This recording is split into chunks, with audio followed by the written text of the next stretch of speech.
Hello students, welcome to One Day Law Revision, Module 7 Winding Up Process. Let's quickly go through the synopsis first. इसमें हम देखेंगे कि winding up का meaning क्या है, फिर प्रोसीजर क्या है, मतलब पहले तो मोड्स की वाइंडिंग अप होता कैसे, दो मोड्स है, वन इज ट्रिब्यूनल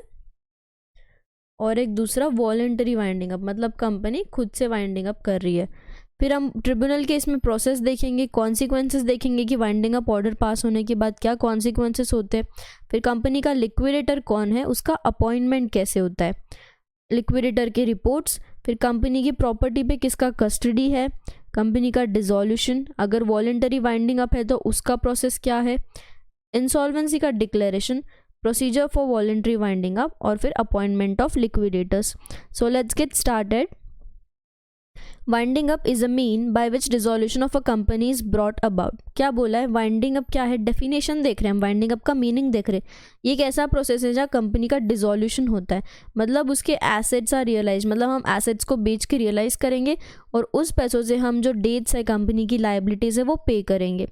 फिर जब पूरे डेट सेटिस्फाई हो जाएंगे, मतलब हमने सबको पे कर दिया, फिर अगर कोई रिमेनिंग बैलेंस है आउट ऑफ एसेट्स तो हम वो मेंबर्स को पे कर देंगे in proportion to the contribution made towards the capital, कि मेंबर्स ने कंपनी के कैपिटल के टुवर्ड्स जो भी कंट्रीब्यूशन किया है इन दैट प्रपोर्शन, जिसका जितना रिमेनिंग अमाउंट है उस प्रपोर्शन में हम बचा हुआ बैलेंस पे कर देंगे। लिक्विडेशन या वाइंडिंग अप जो कंपनी का प्रोसेस है, वहाँ कंपनी की लाइफ ख़त्म हो जाती है, मतलब अब हम कंपनी को एंड कर रहे हैं और उसकी जो प्रॉपर्टी है वो हम किसके लिए यूज़ करेंगे, for the benefit of creditors and members, की जो लायबिलिटी है पहले वो पे ऑफ करो, बचा हुआ अमाउंट मेंबर्स को पे कर दो। अब जो इंसान ये सब काम करता है, एडमिन करता है, जो एडमिनिस्ट्रेटर है उसको हम लिक्विडेटर बोलते हैं।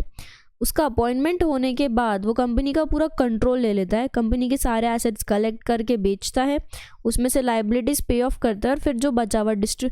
जो सरप्लस बचा है वो मेंबर्स को डिस्ट्रीब्यूट कर देता है। Section 2 subsection 94A of companies act define करता है वाइंडिंग अप। कंपनीज एक्ट में वाइंडिंग अप को डिफाइन किया है कि winding up under the act, मतलब winding up means winding up under the act, मतलब इस एक्ट के अंदर, मतलब कंपनीज एक्ट के अंदर, या तो liquidation under insolvency bankruptcy code 2016। Winding up को क्या बोला है कि इस एक्ट के अंदर वाइंडिंग अप, मतलब जो हमने ऊपर के दो डेफिनेशन देखे, डिसोल्यूशन का और दूसरा या तो liquidation under insolvency bankruptcy code 2016, एक न्यू एक्ट आया है। Winding up ultimately leads to the dissolution of the company, बाद में कंपनी का डिसोल्यूशन हो जाता है। इन बिटवीन में क्या होता है, the legal entity of the company remains and it can be sued in a tribunal of law, कि मतलब जब प्रोसेस चल रहा है, वाइंडिंग अप प्रोसेस चल रहा है, तो डिसोल्यूशन होने तक जो बीच का टाइम है वहाँ लोग कंपनी को सू कर सकते हैं, मतलब कंपनी के अगेंस्ट केस फाइल कर सकते हैं इन अ ट्रिब्यूनल ऑफ लॉ। फिर अब process of winding up, section 270 बोलता है कि वाइंडिंग अप दो तरीके से होता है, या तो ट्रिब्यूनल या तो वॉलंटरी, कंपनी खुद से बोलेगी मुझे वाइंड अप होना है। अब हम देखेंगे कि ट्रिब्यूनल के केस में वाइंडिंग अप कैसे होता है। सेक्शन 271 बात करता है कि वाइंडिंग अप बाय ट्रिब्यूनल, तो सर्कमस्टांसेस क्या है कि कब ट्रिब्यूनल बोलता है कि हमको कंपनी को वाइंड अप करना है। तो पहला है when the company is unable to pay its debts, जब कंपनी उसकी लायबिलिटीज़ को पे नहीं कर पाती है तब ट्रिब्यूनल बोलता है कि कंपनी का वाउंड अप कर देंगे। या तो company has by special resolution resolved that company be wound up by tribunal, company ने जनरल मीटिंग में स्पेशल रिजोल्यूशन पास किया है कि हमको आप वाउंड अप कर दो, हमने ट्रिब्यूनल को बोला है कि आप हमको वाउंड अप कर दो। Company has acted against the interest of integrity morality of India, मतलब कंपनी ने ऐसा कुछ काम किया है which is against the interest of integrity morality of India या सिक्योरिटी ऑफ स्टेट, कि जहाँ स्टेट का सिक्योरिटी खतरे में था, कंपनी का ऐसा कोई एक्ट है, या कंपनी की वजह से दो कंट्रीज़ के बीच में जो फ्रेंडली रिलेशंस थे वो ख़राब हो गए। फॉर एग्जांपल अगर कंपनी बॉम्ब बना के किसी दूसरी कंट्री को सप्लाई कर रही है, this could be a perfect example. अब अगर कंपनी ने उसके फाइनेंशियल स्टेटमेंट्स या एनुअल रिटर्न कंटिन्यूसली 5 सालों तक फाइल नहीं किए तो उस केस में ट्रिब्यूनल बोलेगा कि कंपनी को बंद कर दो। अब अगर ट्रिब्यूनल को लगता है कि that it is just an equitable, मतलब ट्रिब्यूनल को लगता है कि सही है कि कंपनी को वाउंड अप कर देना चाहिए बाय एनी रीज़न, कि ट्रिब्यूनल को लगता है कि अब इस रीज़न की वजह से सही डिसीजन यही है कि कंपनी को बंद कर दो, तो in that case tribunal can ask the company to wound up. If the company is indulged in any fraudulent activity, अगर कंपनी कोई फ्रॉडुलेंट एक्टिविटी कर रही है या कोई अनलॉफुल बिजनेस कर रही है, तो या तो कंपनी का फॉर्मेशन किसी फ्रॉड के बेसिस पे हुआ था या किसी मिसकंडक्ट से हुआ था,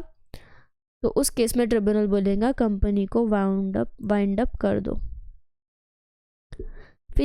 वाइंडिंग अप पिटिशन, कि ट्रिब्यूनल के पास पिटिशन कौन फाइल करेगा, कंपनी खुद करेगी, कंपनी के क्रेडिटर्स यानी कॉन्ट्रीब्यूटरी और कॉन्ट्रीब्यूटरीज, ये वो लोग हैं जो कंपनी के एसेट्स के टुवर्ड्स कंट्रीब्यूट करते हैं, या तो फिर state government, central government, registrar या any person authorised by central government. तो ये 6 लोग कंपनी को एप्लीकेशन फाइल कर सकते हैं ट्रिब्यूनल को for winding up petition. Final order and it's content, tribunal क्या करेगा, ये सब लोगों का पिटिशन सुनने के बाद उसके पास पावर, या तो वो डिसमिस कर देगा कि नहीं मैं वाउंड अप नहीं करना चाहता हूँ, या तो वो एक इंटरिम ऑर्डर देगा एज इट थिंक्स अप्रोप्रिएट, और it can appoint the provisional liquidator of the company till the passing of winding up order, कि जब तक फाइनल ऑर्डर नहीं आता तब तक के लिए वो एक इंटरिम ऑर्डर पास करेगा और उस बेसिस पे एक प्रोविजनल लिक्विडेटर को अपॉइंट कर देगा। अब कॉन्सिक्वेंसेज ऑफ वाइंडिंग अप, 278 बोलता है कि order of winding up of a company shall operate in favour of all creditors, सब क्रेडिटर्स के फेवर में, and all contributories of the company as if it had been out और the joint petition of creditor and contributory. क्यों उनके favour में, क्योंकि सारे assets realised होंगे, assets will realise and will pay first to the creditors जिनकी liability है, उसके बाद balance amount to contributories members, इसलिए उनका फायदा है इसमें। Favour of company liquidator and appointment, company liquidator जिसको अपॉइंट करते shall be whole time officer, वो कंपनी में पूरा दिन काम करेगा। Whole time officer of central government, मतलब सेंट्रल गवर्नमेंट ने अपॉइंट किया हुआ कोई होल टाइम ऑफिसर कंपनी का लिक्विडेटर रहेगा, उसका जो सैलरी अलाउंस रहेगा उसका, या अगर जॉइंट ऑफिशियल लिक्विडेटर है या डेप्यूटी ऑफिशियल लिक्विडेटर है तो वो सब सेंट्रल गवर्नमेंट पे करता है। Company liquidator and there appointment, central government क्यों पे कर रहा है, क्योंकि यहाँ ट्रिब्यूनल का ऑर्डर है। Company liquidator and there appointment, section 275 बात करता है कंपनी लिक्विडेटर और उसके अपॉइंटमेंट का। For the purpose of winding up of a company by tribunal, जब ट्रिब्यूनल वाउंड अप करना चाहता है, tribunal at the time of passing of order, tribunal जब ऑर्डर पास कर रहा है वाइंडिंग अप का, तो वो एक ऑफिशियल लिक्विडेटर अपॉइंट करेगा from the panel maintained by company, maintained as a company liquidator. ये पैनल गवर्नमेंट मेंटेन करती है। जब ट्रिब्यूनल को सही लगता है कि कंपनी का वाउंड अप करना चाहिए तो वहाँ वो ऑर्डर पास करते से ही एक ऑफिशियल लिक्विडेटर अपॉइंट करेगा जो कंपनी के लिक्विडेशन में हेल्प करेगा। प्रोविजनल लिक्विडेटर और the company liquidator shall be appointed by tribunal, tribunal appoint करेगा कहाँ से, insolvency professional registered under insolvency bankruptcy code, कि मतलब इंसॉल्वेंसी प्रोफेशनल्स का जो रजिस्टर है, प्रोफेशनल कौन हो सकते हैं, CA, CS, CMA, इसका जो रजिस्टर मेंटेन किया है इंसॉल्वेंसी बैंक्रप्सी कोड ने, वहाँ से किसी लिक्विडेटर को हम कंपनी का लिक्विडेटर अपॉइंट करेंगे। जब एक प्रोविजनल लिक्विडेटर अपॉइंट होता है तो ट्रिब्यूनल उसके पावर्स को रेस्ट्रिक्ट कर सकता है by the order appointing him और बाय सब्सिक्वेंट ऑर्डर, मतलब जब तक फाइनल लिक्विडेटर नहीं है, प्रोविजनल लिक्विडेटर है तो उसके कुछ पावर्स को रेस्ट्रिक्ट कर सकते अगला ऑर्डर आने तक। फिर terms and conditions of appointment of provisional liquidator, या तो कंपनी लिक्विडेटर और उसका जो फी पेबल है सब ट्रिब्यूनल स्पेसिफाई करेगा on the basis of task required to be performed, उसका experience, qualification and so on, कि जो उसका फीस पेबल है, उसका कितना टास्क रहेगा, ये सब उसके एक्सपीरियंस के बेसिस पे ट्रिब्यूनल डिसाइड करेगा in both the cases, provisional liquidator as well as company liquidator. CG क्या करेगा, can remove the name of any person firm from panel,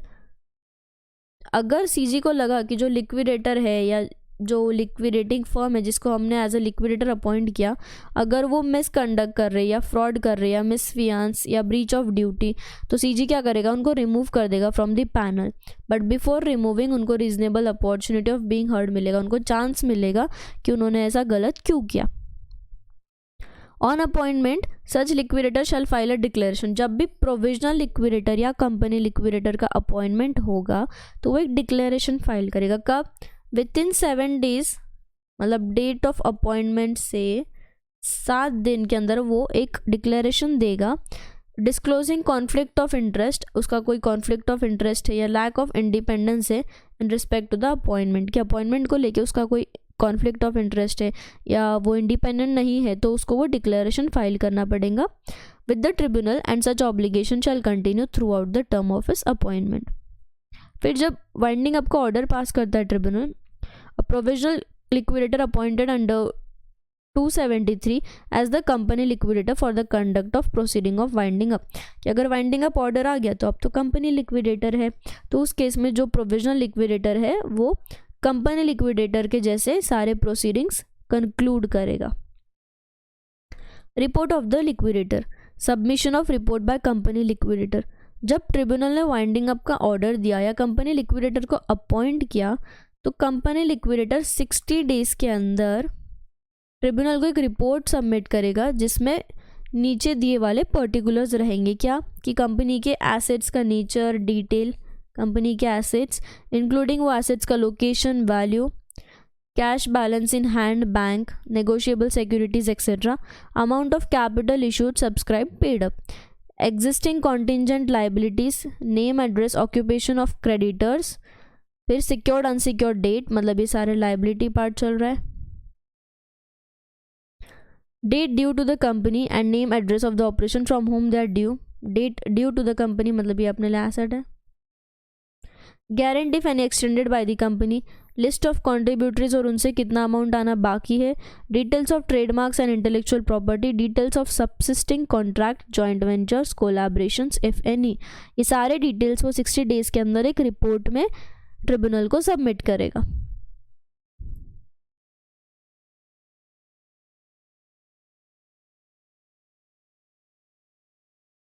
फिर होल्डिंग कंपनी अगर है, सब्सिडरी कंपनी है तो उसके डिटेल सबमिट करेगा, details of legal cases filed by और अगेंस्ट द कंपनी, कि कंपनी ने कितने लीगल केसेस फाइल किए या कंपनी के अगेंस्ट किसी ने फाइल किए, एनी अदर इन्फॉर्मेशन जो ट्रिब्यूनल को लगता है कि सबमिट करना ज़रूरी है, वो सब इन्फॉर्मेशन वो ट्रिब्यूनल को 60 डेज़ के अंदर सबमिट करेगा। कौन सबमिट करेगा? हमारा कंपनी लिक्विडेटर। अब वो रिपोर्ट में और क्या इंक्लूड करेगा? The manner in which company was promoted और फॉर्म्ड, किस तरीके से कंपनी का फॉर्मेशन हुआ था। अगर उसके ओपिनियन में है कि कोई फ्रॉड कमिट हुआ था कंपनी में by any person in is formation या promotion of the company in relation to the company since the formation thereof and any other matter which in his opinion is desirable to bring to the notice of the tribunal, कि उसको अगर लगता है कि कोई matter formation या promotion में सही है, is desirable to bring to the notice of the tribunal. अगर फ्रॉड हुआ है कंपनी के फॉर्मेशन में या प्रमोशन में और ऐसा कोई मैटर है जो ट्रिब्यूनल को पता होना ज़रूरी है, तो वो रिपोर्ट में इंक्लूड कर देगा। Shall also make a report on viability of the business, कि कंपनी के बिजनेस का वायबिलिटी क्या है, maximising the value of assets of the company. ऐसी क्या स्टेप्स उसको लेने पड़ेंगे जिससे कंपनी के एसेट्स का वैल्यू मैक्सिमाइज हो सकता है, और अगर उसको ठीक लग रहा है तो वो आगे और फर्दर रिपोर्ट्स ट्रिब्यूनल को इशू करेगा। Any person describing himself in writing to be a creditor, जो बोल रहा है, ऐसा कोई पर्सन जो बोल रहा है कि वो कंपनी का क्रेडिटर है या कॉन्ट्रीब्यूटरी है, तो he shall be entitled by himself या through his agent as reasonable time to inspect the report। Company का क्रेडिटर या कॉन्ट्रीब्यूटरी खुद से या थ्रू एजेंट कंपनी के रिपोर्ट्स को, जो ये लिक्विडेशन रिलेटेड रिपोर्ट है, उसको कभी भी इंस्पेक्ट कर सकता है, उसका एक्सट्रैक्ट ले सकता है, टेक कॉपीज और extract on payment of prescribed fees. Extract लेने के लिए उसको फीस पे करना पड़ेगा, but inspection is always free of cost for creditors and members. अब custody of company's property, section 283 बात करता है custody of company's property. Where winding up order has been made, जहाँ वाइंडिंग अप ऑर्डर पास हो गया, provisional liquidator has been appointed, या company liquidator या provisional liquidator as the case में भी क्या करेगा, order of tribunal forthwith take into his और इट्स कस्टडी और कंट्रोल ऑल द प्रॉपर्टी। तो वो क्या करेगा, लिक्विडेटर सारी प्रॉपर्टी खुद की कस्टडी में ले लेगा, सारे actionable claims to which the company is और appears to be entitled, and take such steps and measures as necessary to protect and preserve the property. Notwithstanding anything subsection 1, all the property and effects of the company shall be deemed to be in the custody of the tribunal from the date of the order of winding up of the company। On an application by the company liquidator के application पे या otherwise tribunal में at any time after making the winding up order, tribunal क्या करेगा, winding up order बनाने के बाद अगर उसको लग रहा है तो वो कॉन्ट्रीब्यूटरी को बोलेगा कि हम तुम्हारा लिस्ट ऑफ कॉन्ट्रीब्यूटरी बना रहे हैं, and any trustee, receiver, banker, agent, officer और other employ of the company to pay, deliver, surrender or transfer forthwith within such time as tribunal directs to the company liquidator any property, money, book or paper in custody or under the control to which the company is to appear to be entitled. मतलब जहाँ पे tribunal को लग रहा है कि कुछ पैसा, कुछ प्रॉपर्टी, कुछ कंपनी के बुक्स ऑफ पेपर किसी कंपनी के स्टेक होल्डर या कंपनी के रिलेटेड पर्सन के पास है, for example banker, agent, officer या किसी एम्प्लॉय के पास है, तो वो उसको बोलेगा कि सबमिट करो क्योंकि उसको हेल्प हो जाएगी during the process of liquidation. और ट्रिब्यूनल क्या करेगा, कॉन्ट्रीब्यूटरी का एक लिस्ट भी बनाएगा कि उनसे कितने पैसे लेना बाकी है। तो पहले तो हमने ट्रिब्यूनल ने प्रॉपर्टी ले ली, फिर अब सारे डिटेल्स ले लिए, अब सब कुछ उसके कस्टडी में आ गया, complete management is in his custody. अब है कंपनी का डिसॉल्यूशन मतलब क्या, जब कंपनी का जो कॉर्पोरेट एंटिटी वाला कंसेप्ट है वो एग्जिस्टेंस में नहीं है, विच सीजेस मतलब जो स्टॉप हो गया, अब कंपनी एक कॉर्पोरेट एंटिटी नहीं है, कंपनी ख़त्म हो चुकी है। ऑन डिसॉल्यूशन क्या होगा कि रजिस्ट्रार ऑफ कंपनी के रजिस्टर में जो कंपनी का नाम है, जो हमारा रजिस्ट्रार है वो रजिस्टर ऑफ कंपनी में हमारी कंपनी का नाम लिखता है तो उसको वो स्ट्राइक ऑफ कर देगा और वो ये फैक्ट पब्लिश करेगा ऑफिशियल गैजेट में कि अब से ये कंपनी का एंड हो चुका है, this is no more in existence, तो हमने उसका नाम स्ट्राइक ऑफ कर दिया। अब dissolution of company by tribunal, जब कंपनी के सारे अफेयर्स कंप्लीटली वाउंड अप हो गए, company liquidator shall make an application to the tribunal for dissolution, कि सारे अफेयर्स हमने ख़त्म कर दिए, अब हम इसको डिसॉल्व कर सकते हैं। ट्रिब्यूनल क्या करेगा, जब उसको कंपनी लिक्विडेटर का एप्लीकेशन मिला, उसको लग रहा है कि just and reasonable in the circumstances of the case कि अब ऑर्डर ऑफ डिसॉल्यूशन हम पास कर सकते हैं, तब ट्रिब्यूनल एक ऑर्डर पास करेगा कि अब कंपनी डिसॉल्व्ड है from the date of order, मतलब अब से कंपनी का एग्जिस्टेंस ख़त्म। ये कब होगा, पूरा वाइंडिंग अप प्रोसेस ख़त्म होने के बाद। अब ये जो ऑर्डर का कॉपी है वो 30 दिन के अंदर with in 30 days thereof be forwarded to the company liquidator. ये जो ऑर्डर है जो ट्रिब्यूनल ने दिया वाउंड अप का, वो कंपनी लिक्विडेटर रजिस्ट्रार को देगा ताकि रजिस्ट्रार उसके बुक्स में मेंटेन करेगा कि कंपनी अब डिसॉल्व हो चुकी है, वो उसके रजिस्टर में रिकॉर्ड कर देगा। अगर कंपनी लिक्विडेटर ने यहाँ कोई डिफ़ॉल्ट कर दिया in forwarding the copy to the registrar with in 30 days,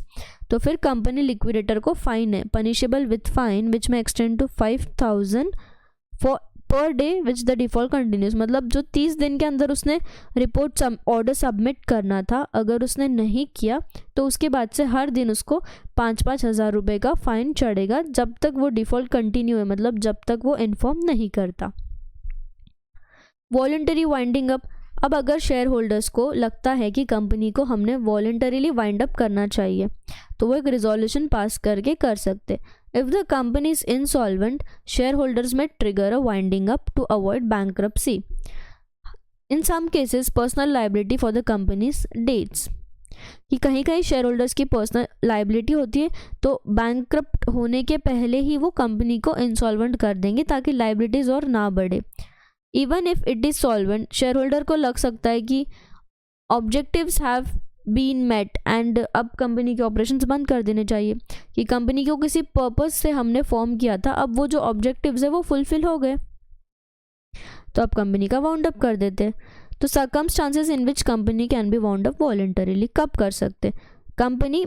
in general meeting passes a resolution, general meeting resolution requiring क्या, कि कंपनी को हम वॉलंटरी वाउंड अप करना चाहते हैं as a result of expiry of period of its duration, कि company का जो ड्यूरेशन था, जिस पर्पस के लिए हम लेके आए थे, जो ड्यूरेशन था वो ख़त्म हो चुका है।